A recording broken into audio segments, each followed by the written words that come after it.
मराठी, ते धडक ते धडक. मोफत मोफत मोफत महात्मा ज्योतिराव फुले जन आरोग्य योजनेसह महाराष्ट्र इमारत व इतर बांधकाम कामगार कल्याणकारी मंडळ योजनेसह शासनाच्या विविध योजनेअंतर्गत होणार विट्यातील आदिती मल्टी स्पेशालिटी हॉस्पिटल येथे उपचार एकदम मोफत. गोरगरीब रुग्णांसह बांधकाम कामगारांच्या शस्त्रक्रिया आणि औषध उपचार आता पूर्णपणे मोफत. यासह आयुष्यमान भारत प्रधानमंत्री जन आरोग्य योजना आपल्या हॉस्पिटलमध्ये उपलब्ध.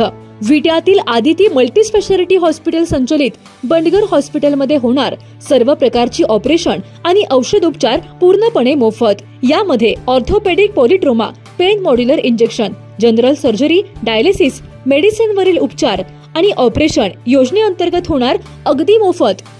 अधिक माहितीसाठी स्क्रीनवरील नंबरवर संपर्क करा. पत्ता एसटी स्टँडच्या पूर्वेस सावरकर नगर, विटा. नमस्कार. दे धडक आणि बेधडक जिओ मराठी न्यूज चॅनल आता आटपाडीत सुरू. आटपाडी तालुक्यातील स्थानिक बातम्या पाहण्यासाठी जिओ मराठी आटपाडी या नव्या चॅनलला आत्ताच सबस्क्राईब करा आणि बेल आयकॉनवर क्लिक करा.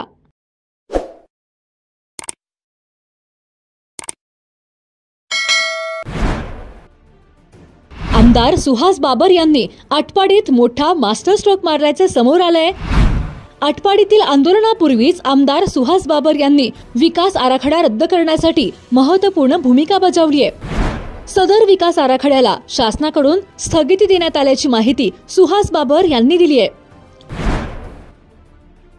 स्थानिक नागरिकांच्या सूचना विचारात घेऊनच नवीन आराखडा तयार करण्याचे आदेश नगर विकास विभागाकडून देण्यात आलेत.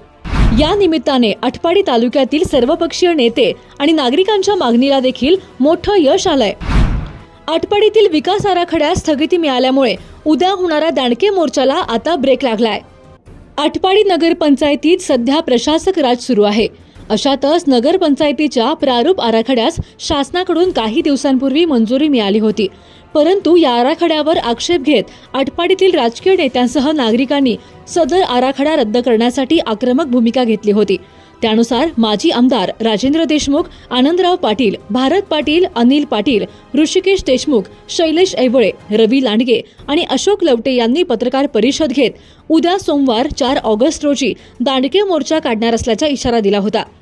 या पत्रकार परिषदेत आमदार सुहास बाबर यांच्यावर देखील हल्लाबोल करण्यात आला होता. परंतु आज रविवारी आंदोलनाच्या पूर्वसंध्येलाच आमदार सुहास बाबर यांनी मास्टर स्ट्रोक मारत सदर आराखडा स्थगित झाल्याची माहिती पत्रकारांना दिली आहे.